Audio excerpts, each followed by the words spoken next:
Welcome to the Modern Day Naturopath podcast with Dr. Sue. Real talk for those craving deep healing whilst living in a modern day society.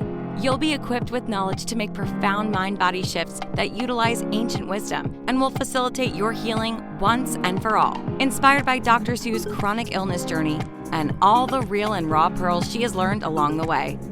Come as you are. It's never too late to start. Hi, this is Dr. Sue. Welcome back to the Modern Day Naturopath podcast. Today, I want to introduce a very special doctor on my team at Naturally Sue Wellness named Dr. Sparks, who I consider my right-hand woman.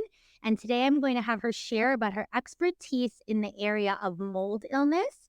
And before we get started with all of that juicy information, I did want to share a little bit more about Dr. Sparks. So she is a naturopathic physician, a licensed acupuncturist. She also holds a master's in Chinese medicine. She is a mold expert. We actually met at SENM, which is now Sonoran University. It is the Naturopathic Medical School in Tempe, Arizona. We did a lot of same mentorships together. We shared in a lot of the same naturopathic philosophy, which is not always the case for naturopathic physicians. And I'm delighted to have her on my team. So first, I want to have you guys pause and go to Instagram and follow her Instagram handle. It is Dr. Sparks, Dr. Sparks, Sparks, ND, like naturopathic doctor, Dr. Sparks, ND. Welcome, Dr. Sparks. Thank you so much for being here. Thank you so much for having me. I'm excited. Me too. So I want to know more about your journey into naturopathic medicine before we talk about mold and kind of where you felt inspired to learn more in that particular area. Can you tell everyone what maybe inspired you to become a naturopath? Was this something you wanted to do since you were younger, or was this a career change for you? I'd love to learn more about your history, and I really want people to learn more about you. Yeah. The funny thing is, I was introduced to alternative health basically when I was 8 years old because my mom couldn't walk. She started falling down and couldn't walk, and went to, every doctor, and they eventually told her it was in her head. And she finally saw a manipulative osteopath who did basically kind of cranial sacral work. And he told her that she had severe scoliosis and it was hurting her sciatic nerve. And, over the years worked on her. And with yoga, she was able to walk again. Wow. And yeah, this was after horrible things like she even did electric shock therapy. No way. And they, told her she was doing it for attention. So as you can see, a lot of us have those stories, I'm sure. And, there's a good story too, but mine was my origin story was that. And, so I was always interested in it. She always was trying new things like acupressure, acupuncture. For her menopause symptoms, she went to a naturopathic doctor who also did Chinese medicine and acupuncture. So then I was introduced to naturopathic medicine in my 20s that way, and was also seeing that naturopathic doctor and getting acupuncture for the first time, which was kind of an amazing story. I had a horrible chronic sinus infection that was, you can barely drive because it's so painful. And she's like, "You're going to get acupuncture." I said, "No way, don't put those needles in me." And then she forced me on the table basically and stuck them in my face. And within 30 seconds, I completely drained and healed and went, Wow. This is amazing. But I was still on this trajectory in my life where I was in theater, and then I got a bachelor's in fine arts in theater design and production. And from there worked in television and music videos, commercials, behind the scenes. Did that for about 15 years. And then just one day was reading a book that I'd read so many times, and there was this one little sentence that says something like, a true kind of healer can hem and haw about where they want to go in their life, but when they finally make the decision, they go with their whole heart. And I got this full chill in my body and said, I need to go back to school and become a naturopathic doctor. Oh, that's beautiful. It's like one sentence, or sometimes we read that one thing and that really just resonated with you. You're like, this. Yeah. And so I was working in television at the time, and at night was going back to get all my pre-med done, and then went to naturopathic med school and med you. Mhm. And then after that, I went to get a master's in Chinese medicine for 4 years. Yeah, that's what I want to ask about because I thought she was a little bit cuckoo for Oh, yeah. wanting to go to another. So, if you've probably followed me for a while, I've shared about how, what's the word, arduous or it could be torture, some of us would call it, medical school was 33, credits a quarter. And it was, I mean, exams almost every day. The pressure was, I mean, enormous on us. And when we were done, we were done. We were at like burnt to a crisp. And then we find out that Dr. Sparks is going on another journey, which we thought we were super inspired. But you had the energy to go to school for another 4 years to become an acupuncturist. What do you think? I know you had that experience with acupuncture. Do you feel that was enough to say, I want to go for another 4 years? Or was there something else in school that maybe made you feel, because we did learn acupuncture in school too. Did you feel like it was the classes in school that we learned that you said, hey, I want to take this to the next level and get my LAC? I actually think it's something you touched upon earlier when you were talking about the philosophy of medicine. Mm. Ooh, I just got another chill. Dr. Sunstein must be with us. Yeah. So, Love it. being a vitalistic naturopathic doctor is what I would call myself. Is Mhm. someone who believes that the body can heal itself if you give it what it needs and take away what it doesn't need, get rid of the Mhm. obstacles to cure, and then have enough energy to do the healing. And I don't mean just like pep, I mean like chi, Mhm. and that also incorporates mental, emotional, spiritual chi. And when I realized that supplements and herbs do a wonderful job at helping us with people on their healing journeys, I always felt that to go a little bit further into energetic medicine is kind of the route for me, So I think it's all important, but I felt like for me, if I was going to really hit on the root cause of health and healing, I was going to need, we use homeopathy, and that's also an energetic medicine, which I love that medicine as well. But Chinese medicine and acupuncture, just having the experiences I did in clinic too, where people are having these wonderful recoveries, you're just kind of going, okay, I want to learn more. And the reason I decided to go on that journey with that school is because in the US, in the world, there is traditional Chinese medicine, which is taught in a way that's kind of the way we teach Western medicine. We have a diagnosis and then we do these things for that diagnosis. Classical Chinese medicine is actually usually an oral tradition that comes down through master to apprentice, and there are different types of medicine in there that you learn through those long-term kind of pathways. And our master who taught at our school, he's an 88th generation Taoist priest, and so he also was teaching kind of that root cause medicine, and that's why I wanted to go there and learn that. That's fascinating. And I love how he was old. I mean, how old was he? I love learning from We don't know how old he is. He looks young, but I think he's up there a bit.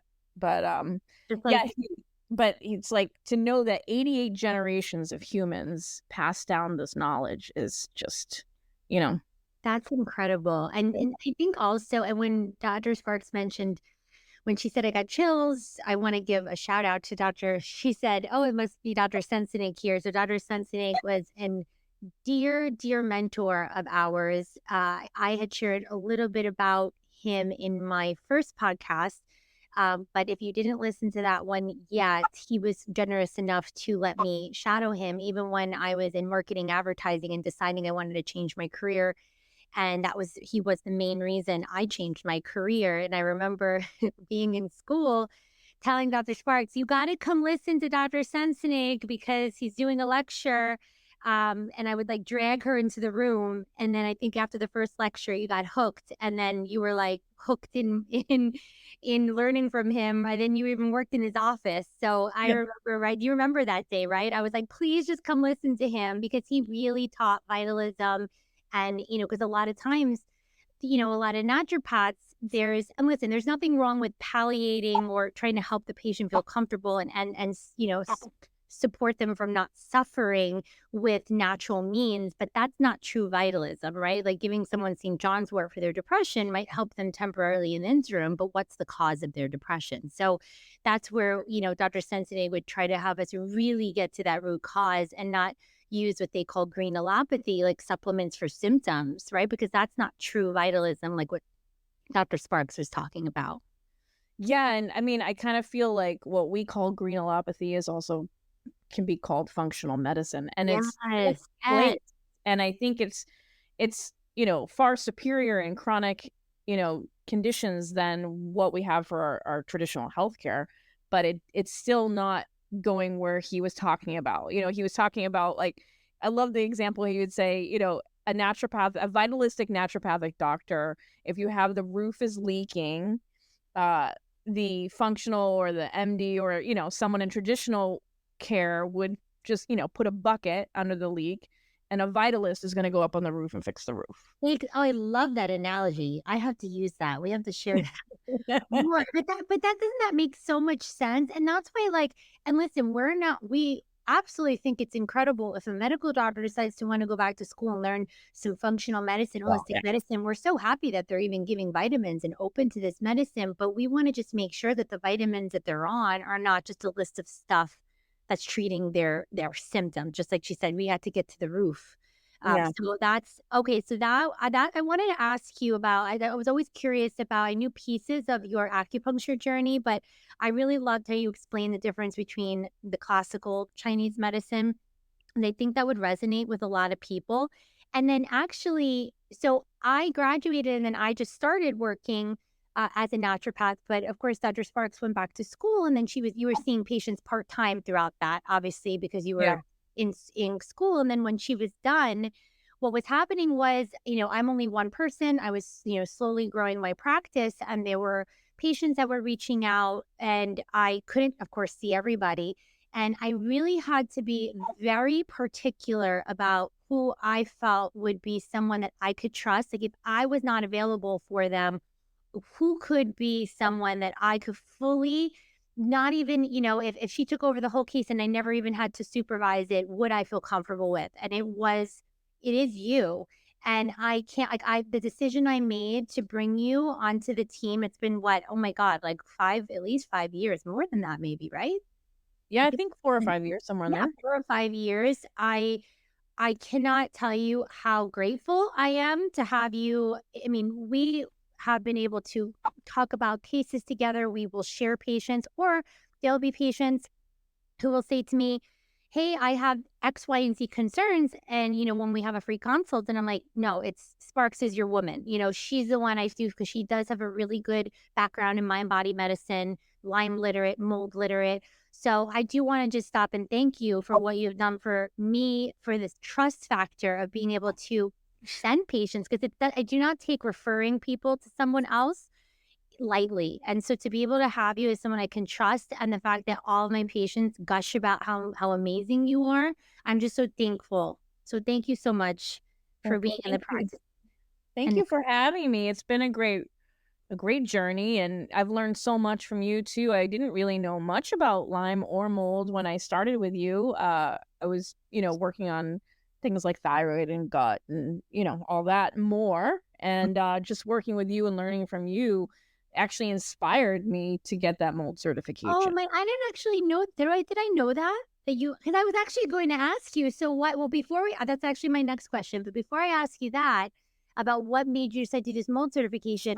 So did you feel like when I said, hey, would you like to join my practice? Did you feel like it was a good fit because of, like we said before, the philosophies that we shared, that if we were to share a patient, right? Because it would be very difficult if we had patients that we shared, or were in a practice where we had a different philosophy of medicine. So was that a decision based on, okay, we both really have the same way that we practice medicine? Like, how was that decision for you? Because I know obviously to join someone else's practice, you don't take that lightly either. Well, yeah. And it's exactly what you said, because I mean, there's probably, we graduated with 100-something people in our class, and there was probably a little more than a handful of people that I would work with because of the philosophy of medicine, right? Mhm. So And it was mainly probably our mentorship group, because we also learned from Dr. Tom and biotherapeutic drainage and all that, which, as you know, when people aren't draining well, like, they're not healing well, what so it needs to be addressed. It's, so, absolutely, and and that was actually something I mentioned before, and I'm happy you just said that about we did mentorships together. So before we get into this mold aspect, because I feel like this is a big part of how I actually started treating mold, I'll never forget this. So we used to do a mentorship, and Dr. Dixon Tom in Scottsdale, Arizona, he has a practice. I think it's ACBM, right? It's called yeah. right, ACBM. And he had all of these amazing therapies in the office. He would treat autoimmune patients, cancer patients, and he picked a select few people. I don't know, there was like 15 of us. I don't even remember, where we would go to his office and on a Friday night, talk about dedication. I think it was like once or twice a month. I don't remember, something like that. And we used to learn about biotherapeutic drainage, which we don't learn in naturopathic medical school. So we had to go and learn this extra mentorship. And I remember learning about this and saying, if I didn't have this in my years of practice, I don't know how I would actually help a patient get to full healing. Or, Mhm. I don't know if I would actually have the means with just supplements, because people really have this level of, their drainage pathways are not open. And I remember asking Dr. Tom in the mentorship, if someone has mold, because I remember I was in medical school with a patient, I believe, that had mold on one of the shifts. They said, what do you drain? Like, where do you start? And I remember him saying, you drain every organ system, because it affects every organ system. And I remembered that. And then through the years after I had graduated and moved back to New York, I didn't really think I was exposed to mold, but I got diagnosed with Lyme disease at the time. And then I remember I did the Lyme treatment and I was still sick. And I knew I had emotional stuff to deal with. And I talk about that in podcast 1. But I also felt like I might have been exposed to something. I don't know if you remember this. I sent you the picture, not as far as, but I opened up like the bottom of my cabinet in my kitchen, and there was like black mold Yep. in the Yep. bottom, like leaking. There was something leaking that I didn't even see. And I remember doing a real-time lab um, mycotoxin test. And it literally said I had black mold. And I was like, oh my God, well, no wonder. And then I started learning a little bit more about it, because I had Lyme disease. So then everybody who had Lyme disease almost like vibrated at my energy. So I was just starting to get a lot of these Lyme patients. And then all of these Lyme patients subsequently had mold, because our detox pathways are impaired. A lot of these same people have those like HLA mutations, genetic defects. So then I just started kind of experimenting with different things with different people, and the drainage, which I'm sure you'll talk about in a little bit, did help the most with these patients. But I want to ask you, so at the time we were treating naturopathically, which of course just giving the body what it needs, taking out the garbage. But what made you say, okay, I want to go and learn more about mold? I know you said obviously some of the patients and some of the stuff I was talking about kind of helped you in that direction, but was there anything else that fascinated you about mold? And then tell us a little bit about the process of you getting that certification and a little bit more about that. Yeah, well, I started seeing, like you said, more Lyme patients, more mold patients, and and a lot of fatigue, right? Just generalized fatigue. We don't know where it's coming from patients. That was a big one. Mhm. And I think back to before I started working with you, I still have a few people back then that I worked with that I'm like, oh, I bet they had mold, but I didn't, we were not taught mold and Lyme in naturopathic medical school. We have to get additional training to really learn how to deal with that. And, I mean, maybe they are now, but not when we were. Right. And so it was kind of one of those things where I went, yes, I'm helping, but I want to make sure that I'm doing the most that I can and the best that I can. And Dr. Krista, she's kind of like a naturopathic mold guru, had a mold certification class. So I took that class. And it was an amazing class. And, since then I've been incorporating also the things that she taught. And, like any deep dive that you do on, if people were interested in hormones or people interested in Lyme, when you start doing a deep dive on that thing, it's just like, it's kind of be overwhelming, the amount of information that's in that one topic, and I still have more to learn. Of course, we all do.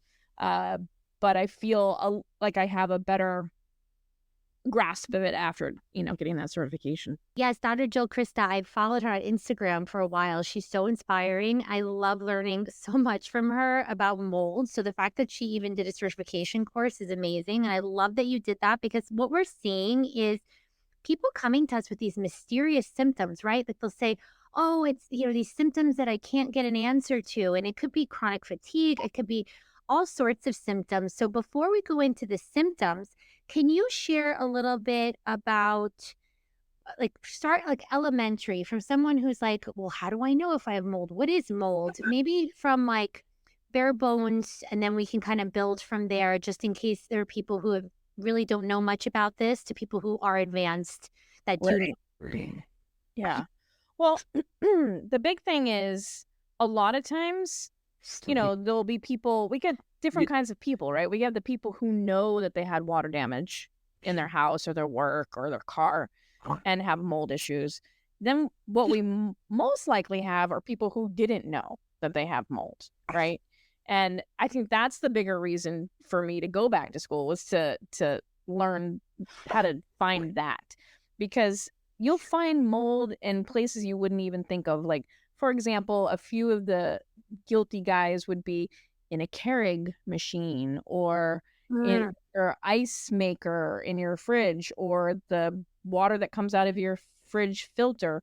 I think Dr. Kristen just did a video talking about how they installed a new fridge filter, and 2 weeks later she did a test of the water, and ketoglobicin was there, which is a nasty mycotoxin. 2 weeks. I mean, they tell you can have those filters in your fridge for 6 months, Wow. So, yeah, and then here you are hydrating yourself. Oh, Dr. Spice, I'm doing such a good job drinking my water, and getting poisoned, right? So it's like, oh gosh. Yeah, exactly. You're like, yeah, keep drinking your water. You're like, yeah, I'm drinking water, doc, but I'm feeling sicker. And we're like, oh, that doesn't make sense. But we're like, oh my God, what the heck is in your water? Yeah, and then a lot of times, I mean, one of the big offenders are the front-loading washing machines.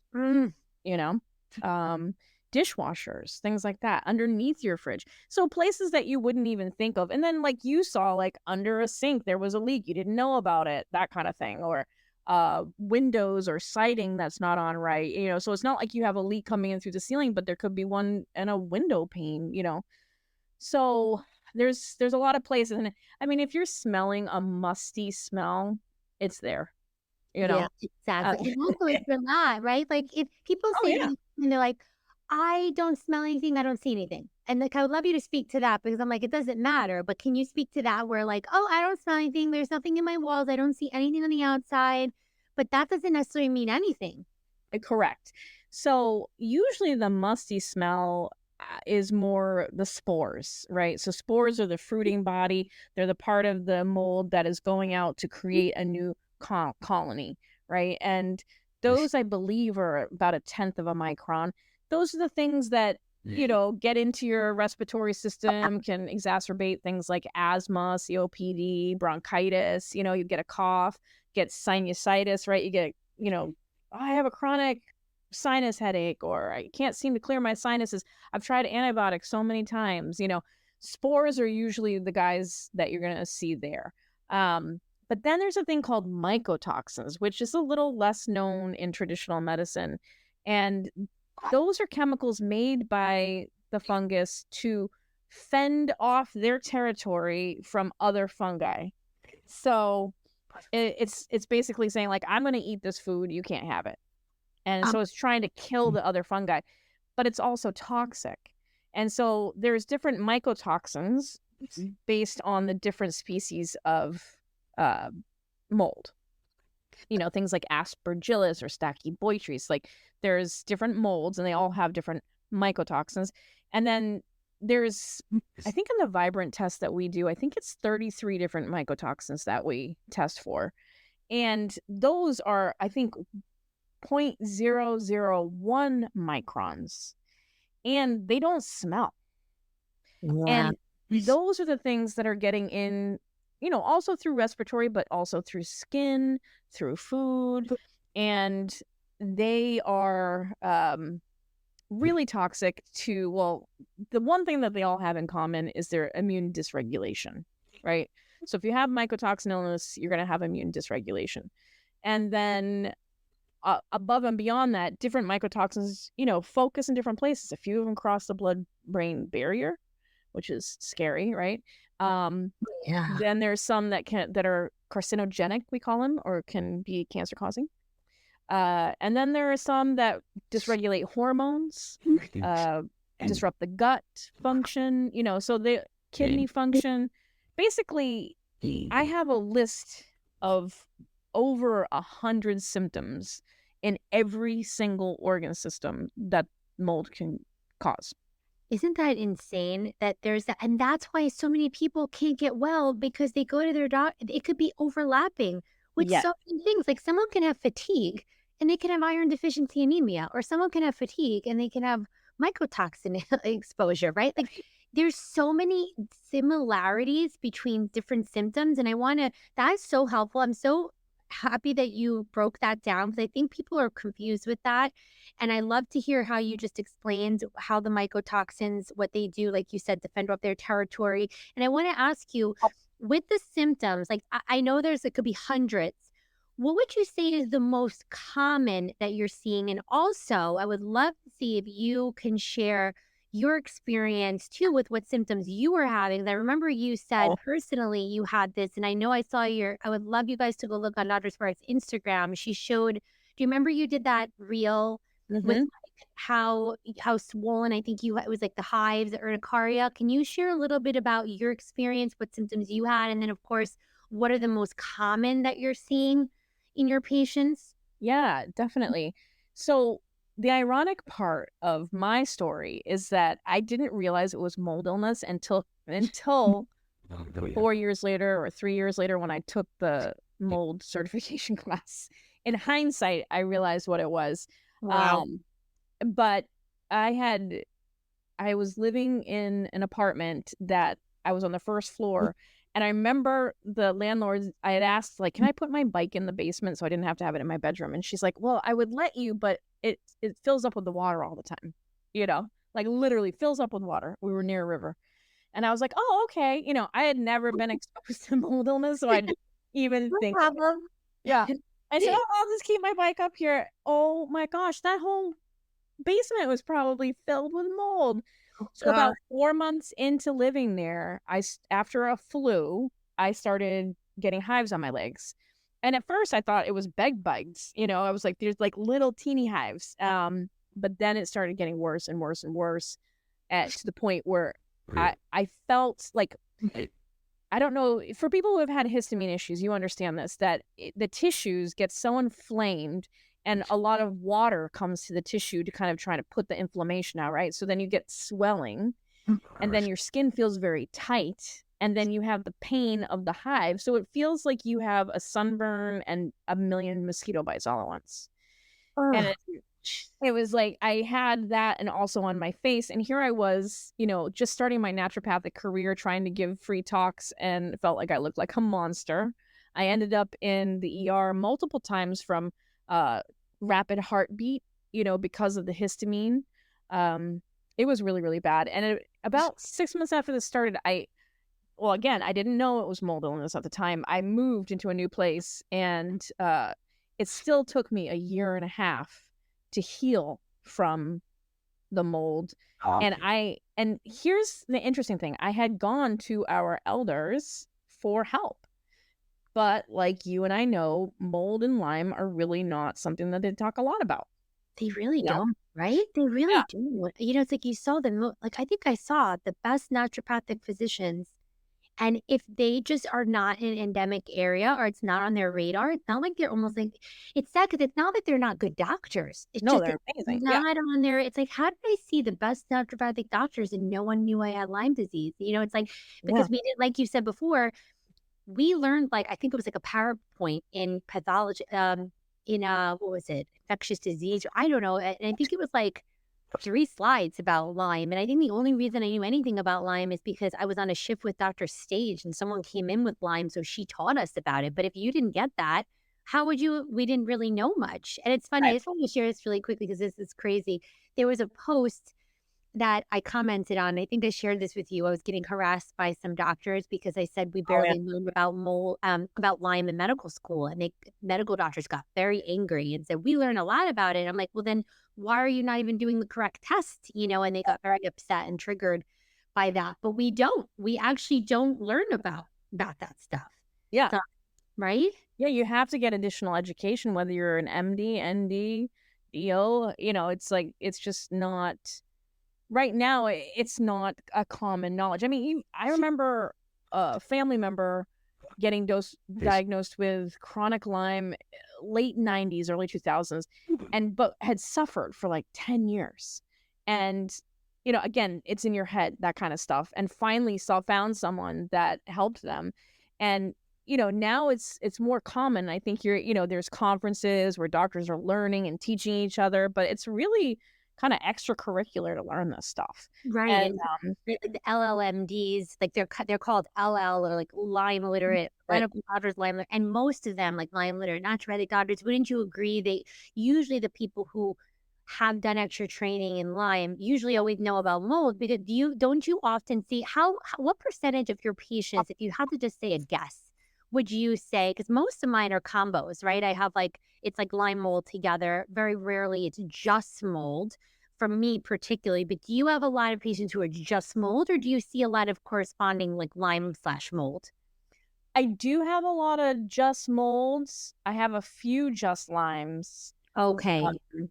but Okay. more just molds than just limes. And I think the reason for that is the mold is the immune dysregulator that lets things like Lyme, co-infection, EBV take hold.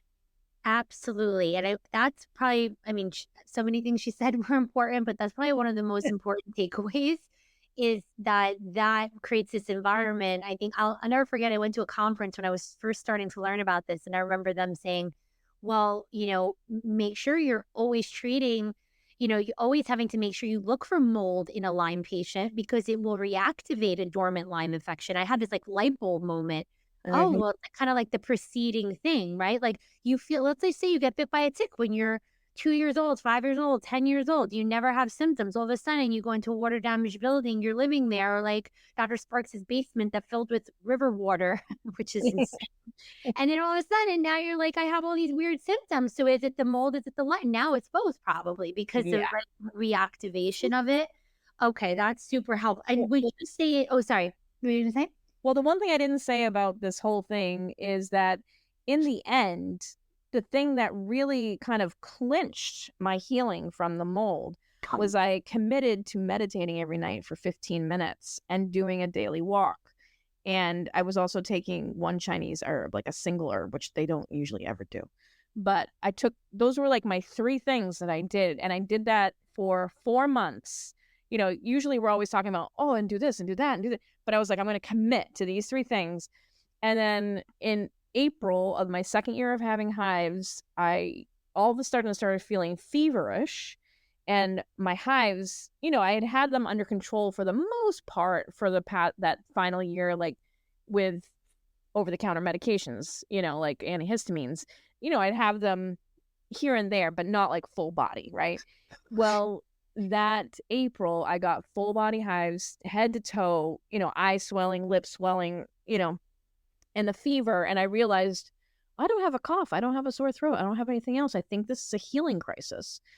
And so for 2 days, I laid in my bed and drank water and broth and had a healing crisis. And then my hives started disappearing. And what would Dr. Sensenig say?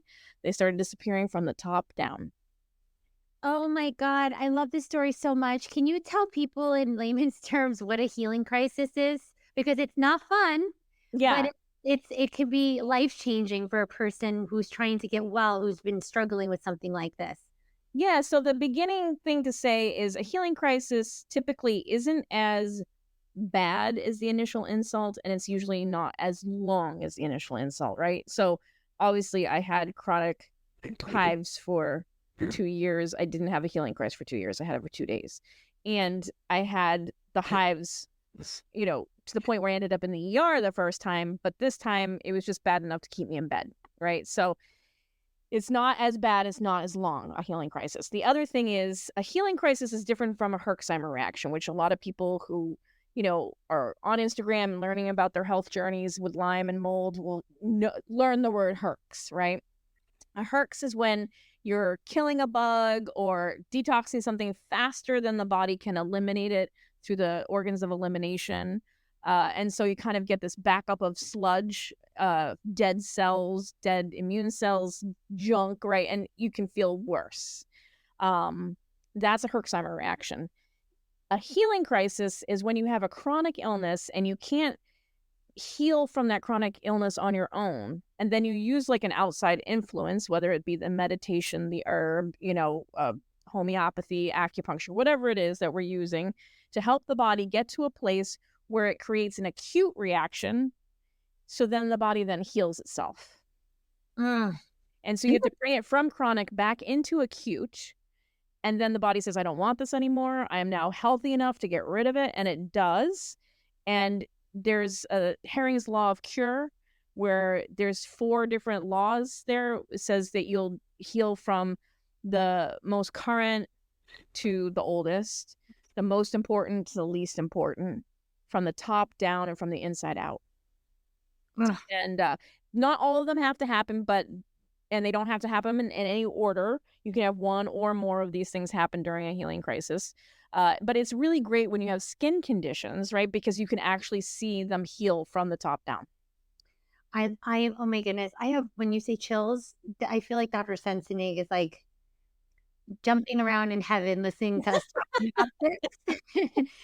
Because he would say, I mentored him for so long, and everything he said, it's resonating so deeply inside of me. And he would always say, healing happens from top down, inside out, in reverse order, right? It's like those people who had like eczema as kids, and then all of a sudden they have this healing crisis, their eczema comes up, right? When they're like 4 years old. So I'm so happy you just talked about that, because with the healing crisis, people get scared, right? Yeah. It's like, they're like, what the hell is happening to me? I just said to my naturopath the other day when she told me I was having a healing crisis, I said, I think I probably had more healing crises than probably anyone I've ever met. I was like, can people have multiple?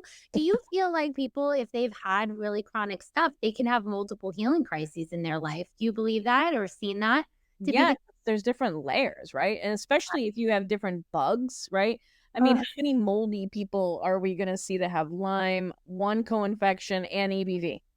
Right. Exactly. Right. Exactly. Absolutely. And do you feel like, if you had to say, looking at the patients you've seen, obviously in your experience, and we know there could be hundreds of symptoms that could be related to mold, what would you say are like, I don't know, your top 5 to 10 that you see like in your life? This is a red flag. I know this is likely mold. If you could even say that. Well, I say the number one thing that I see is unexplained fatigue. So when we've done, like you said, we've run the CBC, we're looking for anemia, we've looked at adrenal function, we looked at thyroid function, we've done all those things, and we're still like, why? And then that's a big one. Chronic infections, it's healthy to get a cold or a flu once a year, but when they're getting them 3-4 times a year, something's going on. There's some immune dysregulation there. Sinus issues is a big one, especially for those people that have tried multiple rounds of antibiotics with no relief. I'm thinking mold. Food sensitivities that come out of nowhere, like, oh, I've been fine my whole life and now I can't eat dairy, or I can't eat eggs, or whatever it is. GI issues are probably another big one that I see. I think we were going to talk about that with SIBO. And then skin, eczema and hives and things like that, because the immune is dysregulated, and the body, when it's trying, like, through drainage and our organs of eliminations, we talk about the body bucket all the time. When your organs of elimination are backed up with so much toxic debris, it will use the skin to try and, as a secondary organ of elimination, to try to relieve some of that toxicity. Absolutely. Can you just speak a little bit more to that about when we see patients who, they're not eliminating potentially, the way they're supposed to through the bowel, through the kidney, right, through sweat. It's like that they end up like a lot of the skin conditions that we see, even like the eczemas and these quote unquote just dermatitis, which is just skin inflammation, right? It's like that there's almost like this is this way of getting stuff out, but this is not the ideal place to be getting stuff out. Right. Yeah. I mean, that's the interesting thing. When we look at there's 5 main organs of elimination, right? You have the lungs, kidneys, the liver with GI or, intestines, the emotional state. Hello, we always forget about that one. And that includes stress. And then lastly, skin. So when skin's a primary organ of elimination, it's things like sweat and oil, right? So when you have a fever and you sweat it out, that's perfect. We want that to happen. But when we're using it as a secondary organ of elimination, another place where we do a lot of secondary organ of elimination is the uterus. So if you're having things like severe cramping, clots, menorrhagia, like a lot of bleeding, that might also be a buildup of toxicity, which, we know that's usually an estrogen dominant thing, right? And so in the drainage world, we're going, okay, well, that's too much estrogen, right? So that's Right. kind of a toxin to the body, right? Right. And so we use the skin in that way. And so things like eczema, things that are like I said, an immune dysregulation will flare to the skin in an unhealthy way when we're backed up. Isn't that so helpful? Because a lot of us were looking at, everyone just slabs these steroid lotions on and these, because they're uncomfortable.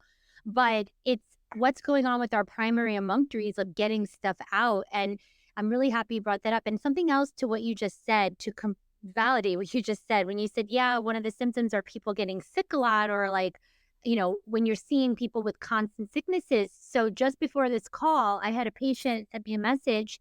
She had been sick over and over and over again for, going on 6 months. And then I just received a message that they just expedited a flu no-so to them because she wrote, we've been basically hit by another, she said plague in a joking way, plague in the house. And we're supposed to leave for vacation, SOS. And then she writes, and guess what? We just found mold in our bathroom and our bedroom. So then I think that might be a factor, she wrote with a question.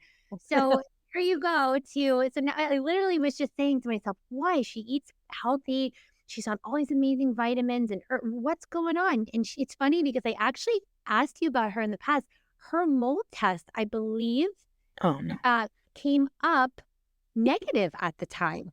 So this patient actually, I believe I might have talked to you about her in the past where she had a mold test. So just to back up a second, there are ways for us to test mold, and we can do so through regular blood testing for certain markers that we can test. Like we'll check for complement 4A or TGF beta, or we can do MMP9, MSH in certain places, VEGF. We can check for some of these, but also they have companies like Vibrant or Great Plains who do mycotoxin testing. And can you speak to why potentially, I think you shared this with me before, this is the same patient, her mold test came up completely negative. Do you think that her body was just not like potentially releasing the toxins into the urine? Or what do you think if someone's test comes up negative, but she's saying she has mold in her home that she just found? Yeah. So, that's kind of where the nuances of getting that education in mold lie, because there's lots of different types of testing like you spoke about, and we a lot of times use the mycotoxin testing, right? So that's not the one you were talking about. Yep. And that's a urine test, and so the mycotoxins come out your urine, and then we see what you've been exposed to. The unfortunate part is, one, mycotoxins are fat soluble. So the body is really smart. And at first, it's going to start trying to put them in fat tissue to keep them away from vital organs. And then eventually, you're going to build up to the point where it's starting to hit vital organs and immune dysregulation, all that kind of thing. And that's probably where you're going to see more overflow. But then there are people who just are bad drainers and can't get it out of their body, and so you're going to see a negative urine test. And so then you might want to do an antibody test or a different type of test. Oh, that's interesting to check. And also this also makes sense why we treat clinically, right? Like Lyme is a clinical diagnosis, right? There's a lot of times where you do a Lyme test and your immune system is not creating antibodies at the time and you're getting a negative, or they're doing the wrong test, or it's just not picking it up at the moment.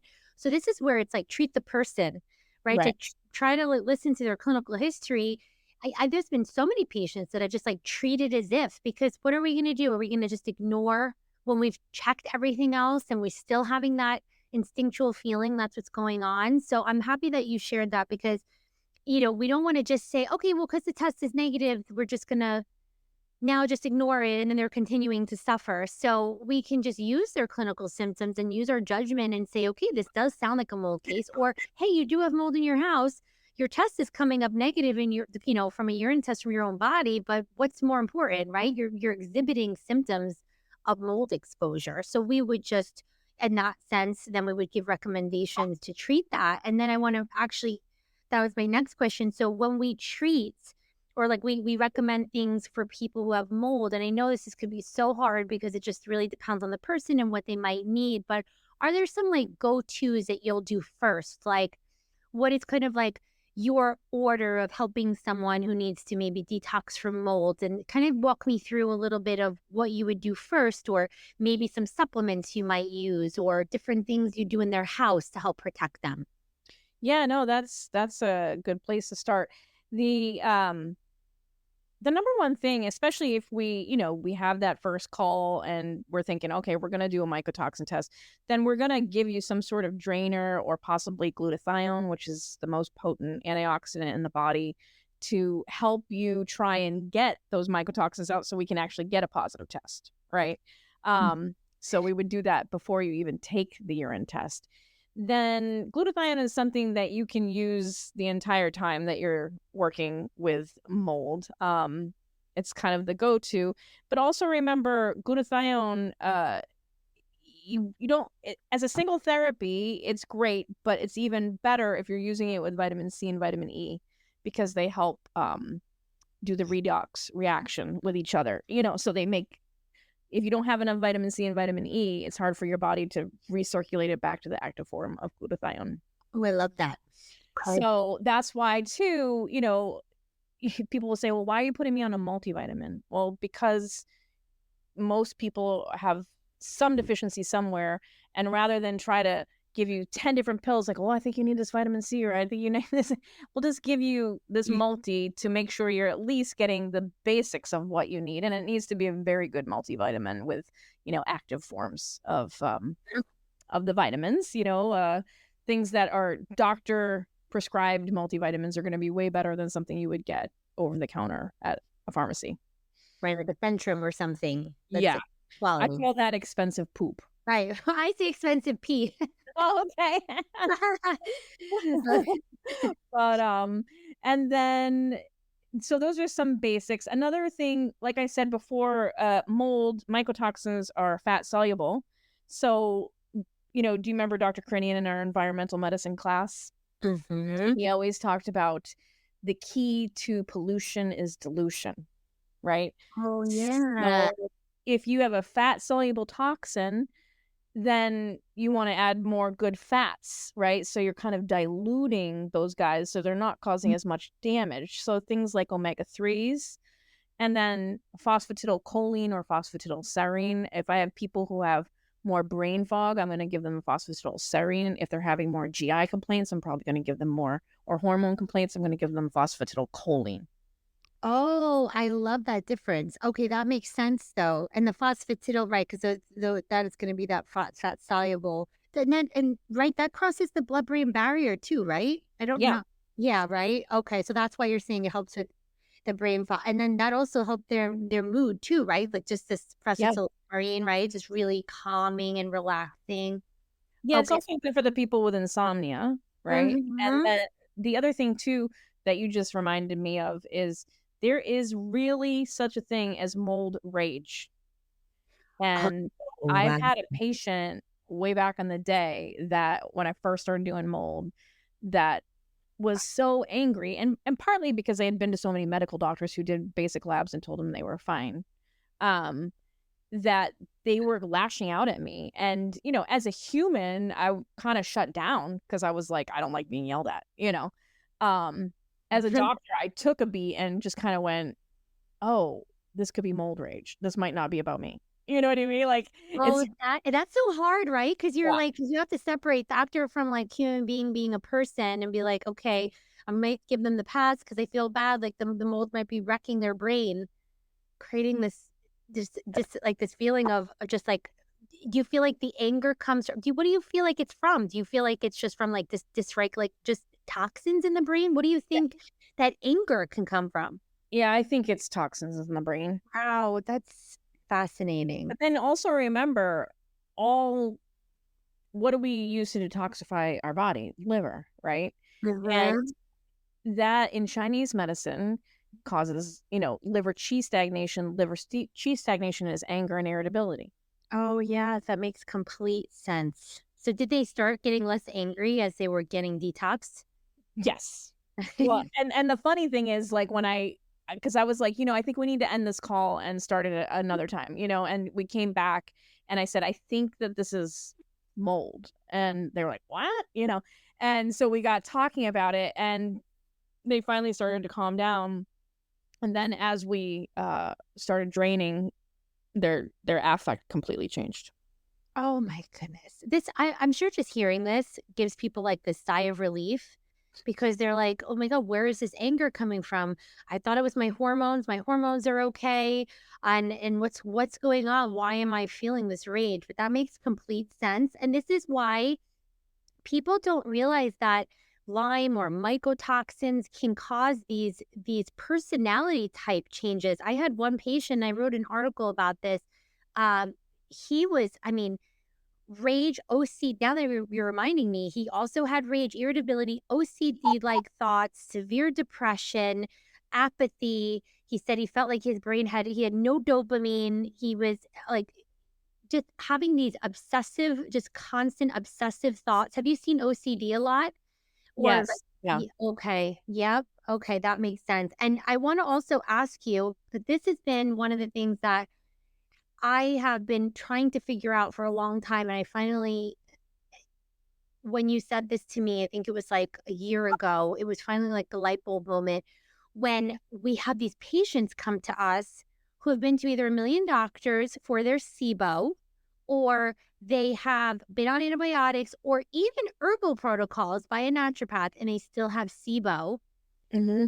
Can you explain a little bit about the connection between mold and SIBO? And of course, there's emotional connection with SIBO, but can you share a little bit more about these patients that are showing up at SIBO and they're doing all of these treatments, spending all this money, even the naturopathic way, and they're not basically getting resolution?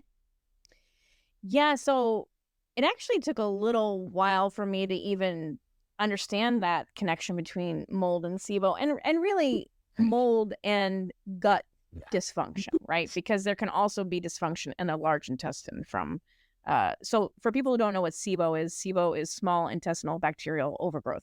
You have a little bit of, good bacterial flora in the small intestine, but the majority of it is in the large intestine. Sometimes with SIBO, you get good and bad guys kind of filling up the small intestine, causing symptoms.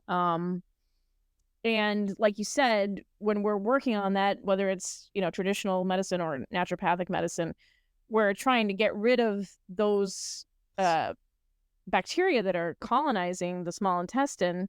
And a lot of times, and we're using sometimes food elimination diets with it, right? Yeah, okay. And we're seeing some improvement, and then we're like, okay, good. And then they'll have kind of go backwards, and then, bring them forward, and then they're going back. Usually when they're relapsing is when I'm going, okay, there's something we're missing, and it's usually mold. Absolutely. Yeah. Yep. And so it's partly, I think, due to immune dysregulation.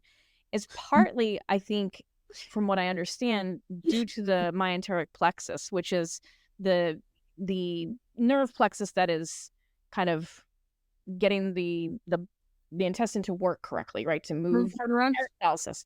And so when you're not moving, when you're stagnant, even in Chinese medicine, when you're stagnant, you're going to have issues.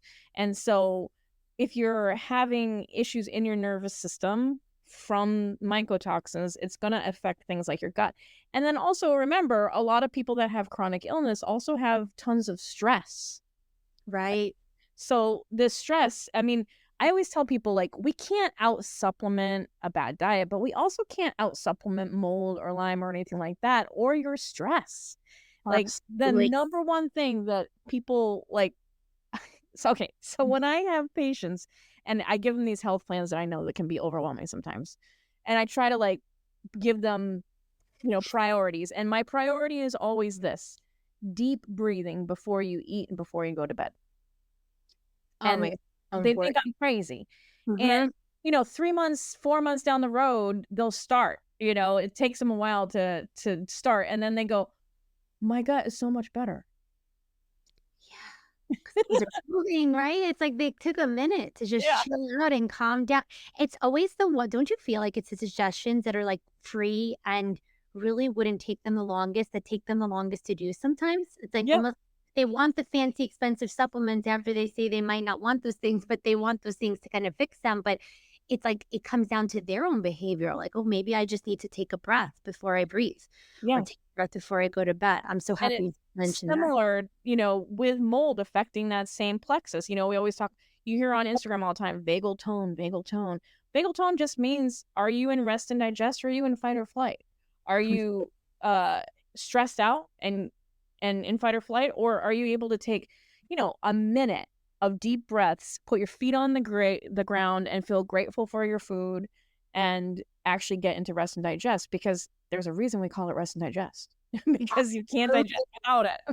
Yeah, right. And you're referring to that what's called migrating, right, motor complex. And that's why you need that to be moving so that you don't develop SIBO. And also, right, don't you, I think from some of my learning, the mold can colonize, right, in that digestive tract, right? So that's another reason. So it's another hidden thing to think about. If you've gotten SIBO before and you had mold exposure, or you've done a bunch of stuff and it's actually not getting to a resolution, it's something to definitely look into. And I wanted to also I know we have a couple of minutes left. I want to make sure we talk a little bit about the ways to test for mold. And I know a lot of patients who have gone through this chronic illness journey, they've spent a lot of money along the way. And of course, like, there are these amazing mold inspectors, and Dr. Sparks actually has, and we're going to add it to our website too, about, how to look for a good mold inspector. But with the patients who have spent a lot of money and they're like, hey, I just want to screen, I personally find it very helpful for patients to, as their first step, especially if they're overwhelmed with hearing about potentially them having mold, them just doing the microbalance mold Petri dishes have been really amazing ways for my patients to know they have mold in their house. They'll just do these air samples, or they can do a tap test on furniture. And they tell you instructions on what to do. It comes with 6 plates. They're like $36. Do you have a discount code with them? I do. Yeah, so Dr. Sparks, share your discount code with them. Do you know what it is? Is it just Dr. Sparks? I think it's Dr. Sparks ND. Okay. We think it's Dr. Sparks ND. If it's not, you can reach out to us. But they have these 6 plates for $36. It's a great way to screen. It's if you have more than 4 colonies, it's very likely that there's a problem in the home. And this has been a huge way for me to actually find out that the patient's going through this, and then that also for them to see, and then they have this aha moment, and then maybe they would get, right, Dr. Sparks, the mold inspector after that, because then they need to find the source, right? But it's a way to screen, in my opinion. Would you agree, especially for patients overwhelmed with this process? Yeah, it's a great starting point, because it's also great for people that are having some financial constraints, right? Right. And then the one drawback is that you need to know about is, so the plate has agar on it, which is food for mold, right? And so when the mold spore lands on it, it's going to eat the food, it's going to grow, and it's going to form a colony, like she said. If you see more than 4 colonies, you might have a problem, right? Because it's normal to have some mold in your air. But that agar does not feed every type of mold, and one of the ones that it doesn't feed is black mold. Oh, that's so Yeah. interesting. So you could still have a problem and it not show, but it's a great starting point because if, for any of the other molds, if they're there, you're going to find them. Right. And that's actually a great point because I had a patient, he's like, nothing came up. And I showed them at the company. They're like, no, keep searching. I know it's in there because I told them the symptoms. And he was one of the guys with the rage and OCD. And they said, no, it's definitely in there. And he then, I think he then did a sample somewhere else. Like he did a tap test on like under his furniture somewhere. And sure enough, and speaking of furniture, I just got a message on Instagram from someone who just told me that they tapped their mattress and it came up like I think it like filled up the Oh, can you believe that? And I actually, this which brings me another one. I had this patient who had a Tempur-Pedic bed. I'll never forget this. Like 5, 6 years ago, and she got rid of her bed, but she had this feeling something was wrong. So before she got rid of the bed, she opened it up and they sampled it, and there was black mold in her mattress. no. I know. Can you just imagine why there's some people, they're waking up and they're like, why am I sleeping 8 hours? I mean, besides just mold being in their environment, imagine laying on the source. I mean, and sure enough, she had got bitten by a tick in her life, didn't know it. And then she was that typical Lyme mold patient because now you're lying on a mattress, breathing in this. Could you imagine the nightmare of that? Yeah, if you're a heavy sweater at night, you definitely want to rotate your mattress out every once in a while. Oh, that's very true. Right. Right? Because you're right. Or get a mattress protector from sweat, because all Yeah. you need is 60% humidity in food, basically, for the mold to grow. Oh my And God. skin Right. cells are food. Dust is food. So they, and beds, I'm sorry, people, the beds and pillows are filled with dust mites and skin cells. Oh my gosh. And people are like probably horrified, but this is so important. I know. I'm like thinking now, oh my God, I'm going to go Well, you can vacuum your bed too. vacuum your bed. And also EC3, the microbalance lab company. I don't know if you guys saw my story. Some of my patients saw it. They were cracking up at me. I left a food from, I don't know what was how I had this happen, but when I had gone on my trip to New York, I left like a package of something opened that had food and it was sitting in my travel bag in my bedroom.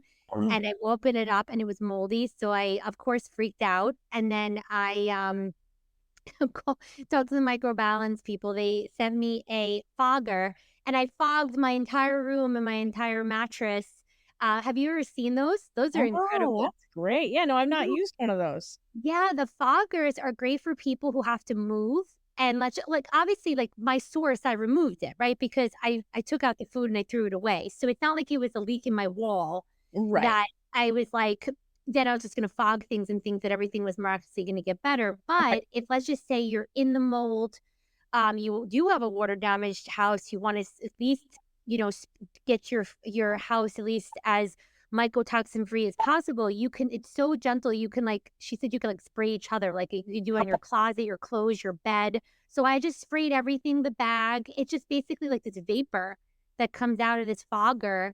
And the one of the women in the company had shared her story with me that she has an autoimmune disease, and every time she feels like she's flaring, she thinks there might be something that's going on in her home. She'll just fog her house, and then she'll notice an immediate difference.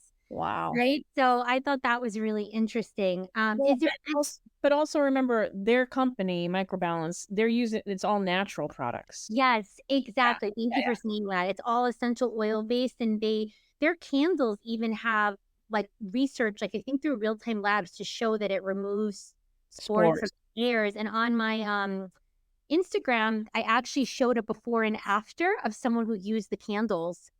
And then just to show the difference when they did the Petri dishes. So I thought that was also fascinating. Is there anything else you want to share before we close and I give people more information on you? This has been so helpful and enlightening. People are going to love this. I hope so. Two things that came up in my mind. One is, do consider getting a good air filter. I know that you have a few that you recommend. What was the one that you love the most? So I like Air Doctor.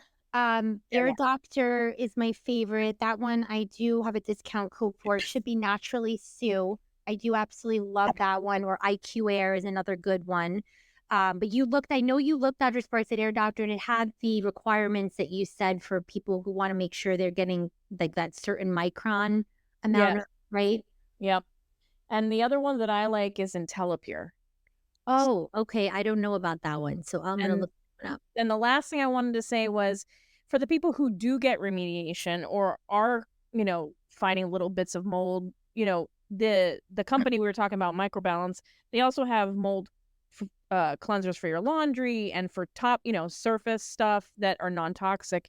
But when you get a remediation done, and I've seen this problem happen with patients, is that the guys come in, they do the remediation, and they leave, and then that room that was filled with mold for however long has a couch in it or has a rug in it or whatever. That needs to be changed out before the remediation, or during the remediation, or things that can't be cleaned you need to get rid of them. Okay, that's a part of why the fogger, if let's just say you wanted to keep your stuff, from what I understand, I think the fogger can help. People who want to leave their house because they have to either remediate or they want to move and they don't want to bring the mold to another, right? Like bring their items with mold to another area. So supposedly, and I can ask them to verify this, but from what I understand, they said that you can just spray the fog your belongings, including that, if you wanted to save money to throw everything out. Have you heard that? I mean, that's a good idea. And doing a top-down clean, cleaning the walls, cleaning anything you can think of cleaning before you move back in. That's going to set you up for success. Don't just count on the remediators, because they're not going to clean everything. They're just going to work on the area that they need to be working on. That's a really good point. And they actually even have, I don't know if you saw, they just came out with new wipes. They're like mold cleaning wipes, and you can use all over your house. Yeah, they're new. They come in like a little, like you pull the wipe out of the little jar, and you can just, I go wipe happy, and I just wipe down the whole house.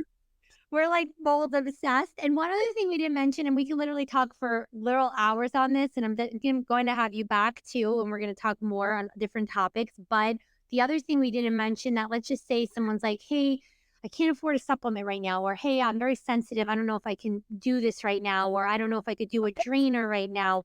Just sweating, right? Going into an infrared sauna is really, really great. Would you agree to help people to at least get started with detoxing from mold? Yes and no. Oh, well, so I'm glad you brought that up, because I started thinking through this. I don't know if listen to, I think it's Dr. Pollack's 4th phase of water lecture. He talks about how when you use infrared, it changes the water structure within the cell. And when there's a protein, the water structures itself up against into a structured water up against the proteins, and then it kind of creates this near the cell membrane area for all the toxins to come out. So infrared saunas are really great at detox, right? But if you're one of the few people that feels worse with detox, I would say do just a regular sauna. Oh, okay, that makes a lot of sense. And so that's why I'll say, because we have very sensitive patients. I'm so happy you mentioned that, because I usually tell a patient to start really low and slow in a sauna, right? Because they can really feel sick. But that's really good to know between choosing an IR sauna that we think is always better. But if you're those few people, that you might actually just benefit from a regular sauna. Exactly. Oh, that's so good to know. I'm so happy I just asked you that. Okay, so that is one of my last questions. And so I want to let you guys know, Dr. Sparks we do offer 10 to 15 minute consults in our practice. They are completely complimentary. We do this because we want to make sure that we are a good fit for you. So we have this conversation to see, what health concerns you're having. What have you tried? What have you not tried? What expectations are you looking from us, and then how we feel we can help. We do not take on patients. We do not feel we can help. So we are very honest of, sometimes I talk to the patient. I'm like, no, definitely, Sparks might be a better option for you, or a combination between us, or, hey, I think you might need to see this other doctor. So we do offer these. You can go to naturallysue.com. You can just put in your name, email, and then request a consult with Dr. Sparks to talk to her about this. And she also wrote an incredible article on mold that's actually trending on Google. And she's probably going to get very shy and embarrassed, but it's literally trending on Google. Um, it's about mold and how she addresses it. And it's a great way to have, at least, because I know we talked about a lot of info here, but a lot of the stuff we talked about was also on there. So you can check it out on our website, thenaturallysue.com. It's under our learning section. And then also a reminder to follow her on Instagram. It's drsparksnd. And then we're also going to put on our website a package that you can work with Dr. Sparks to help with your mold illness, whether you know you have mold or not. So stay tuned. I will send that out in an email. And then lastly, we are going to also put all of the supplements that Dr. Sparks has seen to help. Of course, these are not going to be specifically chosen for you. They're just things that we talked about today.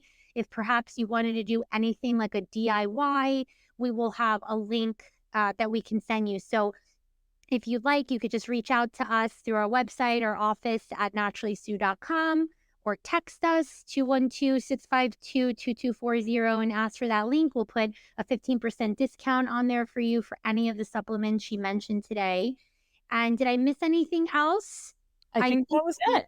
Everything. I am so grateful to have you on. We've talked about such a wealth of information. I cannot tell you how grateful people are going to be to hear this information, because they're not hearing this in a, they may get these pieces in social media, but I'm happy we kind of got to be able to talk about from start to finish through kind of our process and our thinking and other comorbidities, right, that can happen with people who have mold exposure. So thank you so much for joining. I'm so grateful to have you here today. Thank you, Dr. Sparks. Thank you for having me. See you soon. Bye. Thanks so much for listening to Modern Day Naturopath Podcast with Dr. Sue.